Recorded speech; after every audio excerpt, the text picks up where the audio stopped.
Let's talk about finding a basis for a column space using pivot columns. We already know how to find the basis for the row space of A. The non-zero rows in the reduced row echelon form of A form a basis for the row space of A. The pivot columns of A form a basis for the column space of A. These are the columns with pivot variables, leading variables. Note that we want the pivot columns of A and not the pivot columns of the reduced row echelon form of A. For example, let A equal 0, 867, 5309, 10, -2, -611. Find a basis for the column space of A. Well, we know how to do this. We've seen it before. We find A transpose and then find the reduced row echelon form of that, because the column space of A is the row space of A transpose. And we know how to find the row space of A transpose. Get in a reduced row echelon form, the non-zero rows form a basis. Okay, so here's A transpose. Here's the reduced row echelon form of A transpose.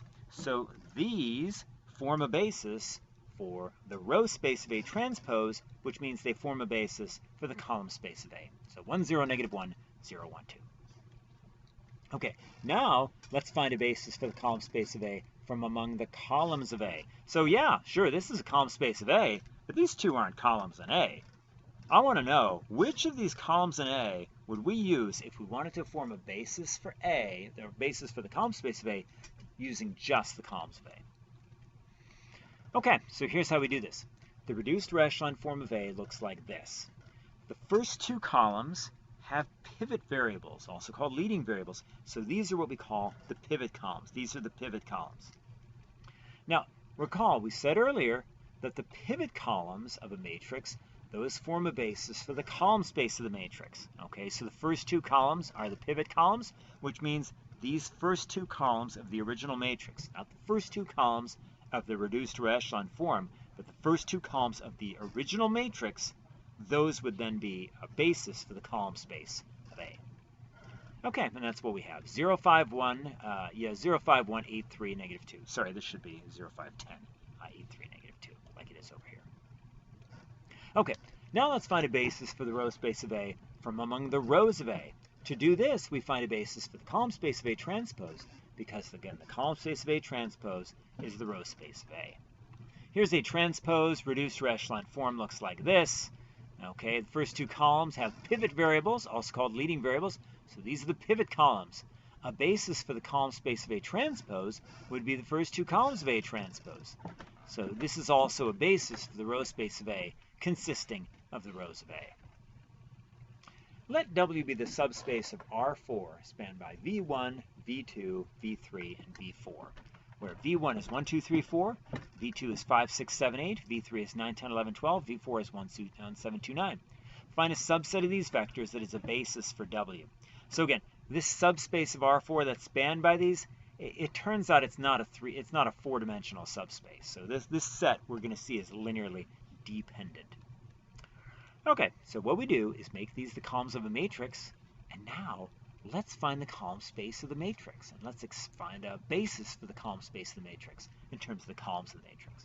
The reduced row echelon form of A looks like this. Those are the pivot variables. Oh, and this one too.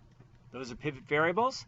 Columns 1, 2, and 4 have pivot variables, also called leading variables. So these are the pivot columns. So these are the pivot columns, which means in the original matrix, those would be the columns that we would use to find a basis. Those columns would form a basis for the column space of A.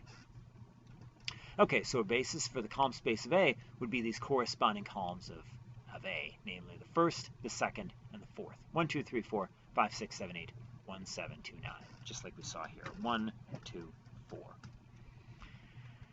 Okay, now express V3, which is not in the basis, as a linear combination of the vectors in the basis. Elementary row operations do not affect dependency relationships among column vectors. A relationship involving the columns, which is true for the reduced row echelon form of A, is also true for A, and vice versa. So solving this equation, this vector equation, is really the same as solving AX equals 0, where A looks like this. Okay, because if you multiply this out, you'll see it's really the same. AX equals 0 is really just this. And we know how to solve AX equals 0. If you wanted to, you could put little zeros here, augment the matrix, but you don't really need to. We know how it works out. Okay, the reduced echelon form of A looks like this. So in other words, x1 minus x3 equals 0, x2 plus 2x3 equals 0, and x4 equals 0. Let's move stuff to the other side. We end up with x1 equals x3, x2 equals negative 2x3, x4 equals 0. Write the solution like this, and we end up with x1, x2, x3, x4 equals x3 minus 2x3, x3, 0. In other words, it's x3 times 1, negative 2, 1, 0. So any multiple of 1, negative 2, 1, 0 will suffice, right? x3 times that vector. Even 1, negative 2, 1, 0 itself. In other words, x3 would be 1. So let x1, let x2, x3, x4 equal 1, negative 2, 1, 0. That's the solution. It ends up leading to this. So again, what we're doing is we're plugging in x1, x2, x3, x4 into this equation. And this is what we end up with.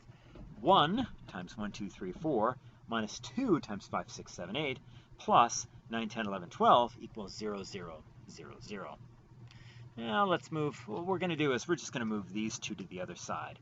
And we end up with 9, 10, 11, 12 equals negative 1, 2, 3, 4 plus twice 5, 6, 7, 8. And voila, we're done. That's what we wanted to do. Express this vector v3 as a linear combination of the other vectors.